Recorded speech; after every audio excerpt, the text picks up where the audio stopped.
अब हम market analysis करते हैं मंडे के लिए बाज़ार कहाँ रह सकता है और कहाँ तक जा सकता है, ऊपर और नीचे में।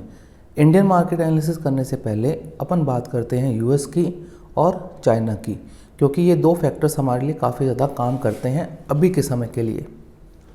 सबसे पहले अपन यूएस की बात करें तो यूएस के तीनों indices Dow Jones, Nasdaq, S&P 500, उनका डाउ जोन्स बैंक भी, ये सभी अपने ऑल टाइम हाई के आसपास क्लोज हुए हैं। और S&P 500 ने पहली बार 6000 का मार्क पार किया है।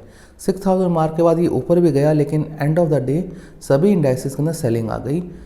सबसे इंटरेस्टिंग जो पॉइंट था नैस्डैक वाला था, क्योंकि नैस्डैक जो बंद हुआ है ना, वो एक्चुअली में डाउन में बंद हुआ है अगर हम उसमें टेस्ला वाला इफेक्ट निकाल दें, क्योंकि टेस्ला करीबन उसके अंदर 8% ऊपर था।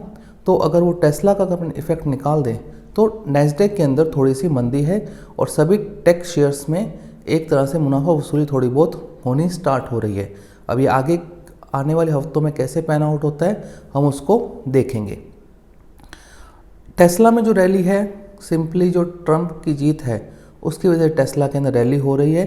ये कंटिन्यू 300 के पार अब चला गया है। अब आने वाले हफ्ते में यूएस मार्केट कैसा बिहेव कर सकते हैं उसको हम थोड़ा सा अंदाज़ा लगाने की कोशिश करते हैं। क्या करेंगे वो तो किसी को नहीं पता, लेकिन हम एक एक्सपेक्टेशंस और अंदाज़ा लगा सकते हैं कि हाँ, आने वाले समय में ये ऐसे रह सकता है अगर ऐसे डाटाज आएंगे तो। सबसे पहले यूएस के अंदर जो होने वाला है, दो डाटा अगले हफ्ते सबसे इम्पॉर्टेंट है। पहला उनका CPI डाटा आएगा और उनका जॉबलेस क्लेम। ये दो डाटा देखने वाले हैं कि आने वाले समय में मार्केट इन डाटा पे कैसे इफेक्ट करता है। सॉरी। अब हम बात करते हैं चाइना की। चाइना में जो रिसेंटली जो हुआ है, उन्होंने करीबन 10 ट्रिलियन युआन का स्टिमुलस पैकेज अनाउंस कर दिया। पहले अनाउंस किया था इन्होंने, अब उसका एक मॉनेटरी फिगर भी दे दिया है। अगर 10 ट्रिलियन युआन्स को अपन अगर डॉलर में कन्वर्ट करें तो 1.4 ट्रिलियन डॉलर होता है। करीबन इंडिया की इकोनॉमी के हिसाब से 40% के आसपास का एक बड़ा पैकेज दिया है। इसकी डिटेलिंग पर अपन अभी नहीं जाएंगे क्योंकि वीडियो बहुत ज़्यादा लंबा हो जाएगा। इसके लिए अपन सेपरेट में एक डिस्कशन कर लेंगे, जिससे अपने को पता चले कि इन्होंने 1.4 ट्रिलियन के अंदर क्या क्या अनाउंस किया है, कौन कौन सी रीफाइनेंसिंग की है, कौन से डेट स्वैप्स के इन्होंने काम किया है। तो ये है यूएस और चाइना का। आपको आने वाले समय में ध्यान रखना है यूएस के जॉबलेस क्लेम के ऊपर। अगर बढ़ते हैं यूएस के जॉबलेस क्लेम तो एक समस्या क्रिएट होगी, और CPI डाटा पे आप नज़र रखनी है। जनरली हम मानते हैं CPI डाटा एज पर एक्सपेक्टेशन ही आएगा, ज़्यादा उलटफेर नहीं हो सकता। कंपेयर टू जॉबलेस क्लेम वहाँ पे कुछ देखा जा सकता है। चाइनीज़ युआन की अपने बात कर ही ली है, क्योंकि इनको ट्रंप के जो टैरिफ बढ़ाएगा आने वाले समय के अंदर, तो उसको काउंटर करने के लिए ये प्रेम्प्टिव मूव्स लेना स्टार्ट कर रहे हैं। अब बात करते हैं अपन इंडियन मार्केट्स की। इंडियन मार्केट्स में जैसे 1 अक्टूबर से हो रहा है वो अभी भी चालू है। FIs ने 3400 करोड़ का बेचा और DIs ने 1748 करोड़ का माल खरीदा। अब समझने वाली बात यहाँ पे आती है और बहुत केयरफुल होकर समझिएगा। अब जो मैं डाटा आपको प्रस्तुत करूंगा थोड़ा सा मुश्किल है, अगर आप इसको थोड़ा समझ पाएँ तो आने वाले समय में आपकी ट्रेडिंग स्किल्स के अंदर काम आ सकता है। अब FIs ने 3400 करोड़ का माल इन्होंने छोड़ा है और DIs ने लिया है 1748 करोड़ का। DIs का मतलब म्यूचुअल फंड्स वालों ने, और बैंक्स ने 1748 का डोमेस्टिक इंस्टीट्यूशंस ने ले लिया। डिफरेंस किसने लिया? डिफरेंस लिया है क्लाइंट ने। क्लाइंट कौन है? आप और मैं, रिटेलर्स ने ये 1748 और 3400 का डिफरेंस करीबन होता है 1650 करोड़ के आसपास का माल लिया है क्लाइंट्स ने। अब या तो क्लाइंट्स बहुत ज़्यादा स्मार्ट है, क्योंकि पिछले 2 दिनों से ये वही कर रहे हैं, FIs माल खरीद रहे हैं, बेच रहे हैं, और DIs उससे कम खरीद रहे हैं, और डिफरेंस जो है वो क्लाइंट ले रहा है। अब कैसे पैन आउट होता है, कौन सही होता है, वो भविष्य में क्या है किसी को नहीं पता है, तो अपन देखेंगे। लेकिन ये थोड़ा सा नेगेटिव है कि क्लाइंट इतना बाय कर रहा है। अब हम बात करते हैं FIs की इंडेक्स पोजीशन के ऊपर। इंडेक्स पोजीशन के ऊपर FIs ने 7 to 9 कॉन्ट्रैक्ट्स अपने लॉन्ग काट लिए हैं, कवर कर लिए हैं, और 4087 कॉन्ट्रैक्ट्स उन्होंने शॉर्ट में ऐड किए हैं। अब समझने की बात है long to short ratio. Long to short ratio जो कल जो था 24.5 पर था, वो घट कर आ गया 24 के ऊपर। मतलब कि ये कंटिन्यू शॉर्ट सिस्टम के अंदर ऐड करते जा रहे हैं। और उसका मैं आपको एग्जांपल ऑप्शन डाटा से बताता हूँ, समझिएगा बात को। ये तो अपने इंडेक्स की बात की है। इंडेक्स में इन्होंने 4087 कॉन्ट्रैक्ट्स शॉर्ट जोड़े हैं और 729 कॉन्ट्रैक्ट्स इन्होंने शॉर्ट लॉन्ग काट भी लिए हैं, जिससे इनका लॉन्ग टू शॉर्ट रेशियो घट कर कितना आ गया 24 पर आ चुका है, 24% के ऊपर, या 0.24 भी बोल सकते हैं आप इसको। अब ऑप्शन डेटा क्या बोलता है? ऑप्शन डेटा क्या बोलता है? इन्होंने 3,73,700 कॉल्स ऐड की हैं, ठीक है। कॉल शॉर्ट की है इन्होंने 2,96,805, मतलब कि 3,73,000 लॉन्ग कॉल लॉन्ग करके 2,96,000 कॉल शॉर्ट किया, मतलब इनको अपसाइड दिख रही है। बट यहाँ पे एक पेच है, ये कॉल लॉन्ग तो कर रहे हैं, उसके साथ में पुट लॉन्ग भी कर रहे हैं ज़्यादा। 4,44,200 के आसपास इन्होंने पुट लॉन्ग की है, ठीक है। और पुट शॉर्ट की है इन्होंने 3,58,000। अगर मैं इसका नेट समझाऊँ आपको तो 77,000 के आसपास, 76,900 के आसपास इन्होंने कॉल लॉन्ग की है और 85,380 के आसपास इन्होंने पुट लॉन्ग की है। मतलब कि इनका पुट की साइड में कन्विक्शन ज़्यादा है। और एक समझने वाली बात है कि अगर जब तक ज़्यादा पुट सेल नहीं होंगी तब तक बाज़ार के अंदर थोड़ी दिक्कत रह सकती है, बाज़ार ऊपर जाने में दिक्कत रहेगी। तो इनको या तो अपनी पुट लॉन्ग को कवर करना पड़ेगा आने वाले समय में, या फिर ये जो कर रहे हैं शायद तक ये ज़्यादा कॉन्फिडेंट है, इसलिए इनकी पुट लॉन्ग ज़्यादा है कंपेयर टू कॉल लॉन्ग।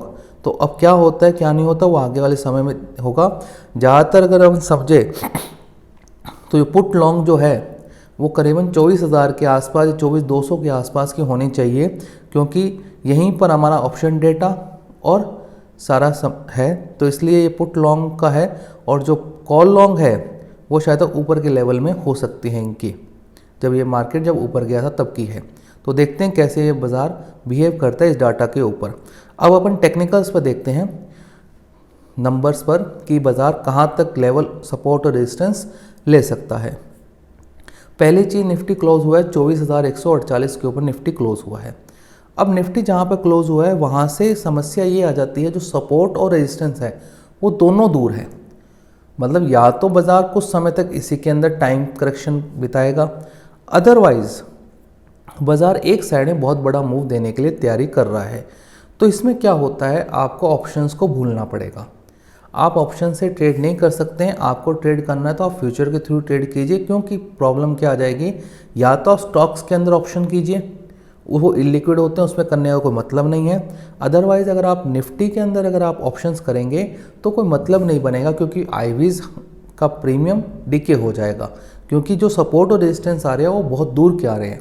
या तो आप सपोर्ट पे बाय कीजिए और रेजिस्टेंस पर सेल कर दीजिए, ये एक स्ट्रेटजी बनती है मेरे हिसाब से।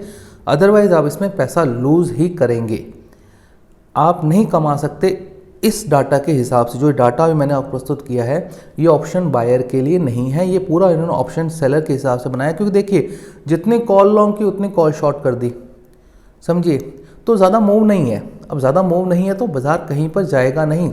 अब मैं आपको टेक्निकल्स और ऑप्शन डाटा के हिसाब से जो लेवल्स प्लेस हो रहे हैं वो बताता हूँ। 24,148 का मार्केट क्लोज हुआ। अब बाज़ार में जो पहला सपोर्ट आता है वो 24,000 का आता है, 24,000 का आपका पहला सपोर्ट आता है। और यहाँ पे ही इनके ज़्यादा ऑप्शन डाटा प्लेस हैं वीकली और मंथली के अंदर। अब प्रॉब्लम कहाँ पे आती है, अगर 24,000 टूटता है, मतलब 140-50 पॉइंट निफ्टी टूटता है, तो निफ्टी का इमीडिएट सपोर्ट आता है 23,500 पर। अभी पिछले हफ्ते तक 23,300 पर था 200 EMA, जो बढ़कर शिफ्ट हो गया आपका 23,500-550 के आसपास शिफ्ट हो गया है। तो ये एक समस्या है। मतलब कि अगर 24,000 टूटा तो नीचे का जो लेवल खुलता है और 24,000 नीचे सस्टेन करता है वॉल्यूम के साथ, तो ये नीचे की तरफ बहुत लंबा है इसका सपोर्ट, तो वहाँ पे वो नो ट्रेड आ जाता है। क्योंकि अगर 24,000 टूटेगा तो हम ये मान सकते हैं टेस्ट करने जाएगा 23,500 के आसपास, बट ये भी हो सकता है कि वहाँ तक ना जाए और घूम जाए वहाँ से। तो सपोर्ट उसके बाद बहुत लंबा है और ऊपर रेजिस्टेंस भी सेम है। अब रेजिस्टेंस जो आता है वो 24,400 के आसपास आता है। यहीं पर आपका 100 EMA और ऑप्शन डेटा प्लेस है। तो आप सेल भी नहीं कर सकते यहाँ पर। बाय अगर कोई एग्रेसिव ट्रेडर है तो बाय कर सकता है क्योंकि 24,000 के स्टॉप से, लेकिन उसको एक डिसिप्लिन रखना पड़ेगा कि 24,000 का कटता है तो उसको निकलना ही पड़ेगा, क्योंकि फिर नीचे का जो है काफ़ी लंबा खुल जाएगा। तो उसके लिए अब यहाँ पे क्या होता है, आप वेट कीजिए जिस साइड के अंदर आपको हो, ऊपर जाए या नीचे जाए, वहाँ पे शॉर्ट या लॉन्ग की पोजीशन बनाना, काउंटर ट्रेड लेना ही एक समझदारी बनती है। अगर 24,400 के आसपास जाता है तो हम सेल करेंगे, और नीचे में अगर 23,500 के आसपास आता है तो हम बाय करेंगे, या 24,400 पर हम 24,000 बाय कर सकते हैं in the stop loss of 150 points का हम स्टॉप लॉस लेकर। अगर वो ट्रेड फेल होती है तो कोई दिक्कत नहीं है, लेकिन सेल ऑन राइज का बाजार है तो ऊपर जाए तभी बेचें, अभी बेचने से कोई मतलब नहीं बनता, आपका स्टॉप लॉस हिट हो सकता है। अब प्रॉब्लम क्या है, निफ्टी SGX 80 पॉइंट नीचे है। ये प्रॉब्ली जो है टाटा मोटर के रिजल्ट की वजह से। अगर आपने मेरा पहले वाला वीडियो देखा होगा, मैंने फ्राइडे को सुबह ही कहा था कि टाटा मोटर के रिजल्ट्स फीके रहेंगे, क्योंकि जो 4-5 दिन पहले GLR के नंबर आए थे वो ख़राब थे। अब GLR जो है वो मेजर कंपोनेंट करता है, मेजर प्रॉफिट कंपोनेंट होल्ड करता है टाटा मोटर्स के अंदर, और इसमें समस्या रहेगी। चाइना में भी स्टिमुलस पैकेज अनाउंस हो रहे हैं, बट चाइनीज़ इकोनॉमी के अंदर खुद के प्लेयर्स इतने हैं उनके, वो टाटा मोटर के GLR को टक्कर दे रहे हैं। चाहे BYD हो गया, चाहे टेस्ला हो गया, तो ये समस्या वाला थोड़ा खेल बन जाता है। अदरवाइज़ अगर GLR का सेल्स नहीं इंप्रूव होता है तो टाटा मोटर हम मान सकते हैं कि लॉन्ग टर्म बेयर मार्केट में चला जाएगा मंडे से। और मंडे को कैसे रिएक्ट करता है वो अलग बात है, क्योंकि ये करीबन 300, 200, 250 दिन से ये नीचे चल रहा है। अब ये इतना नीचे चल रहा है तो वहाँ से बाउंस बैक भी हो सकता है, क्योंकि रिजल्ट ख़राब आए हैं, या उससे नीचे भी 10-12% और निकल सकता है। तो टाटा मोटर के अंदर एक दूर रहने वाली सलाह मेरी रहेगी, बाकी आप अपने हिसाब से कोई काम कर सकते हैं। और एक मेरा एक सुझाव है आप सबको, हाई पी स्टॉक से दूर रहिए।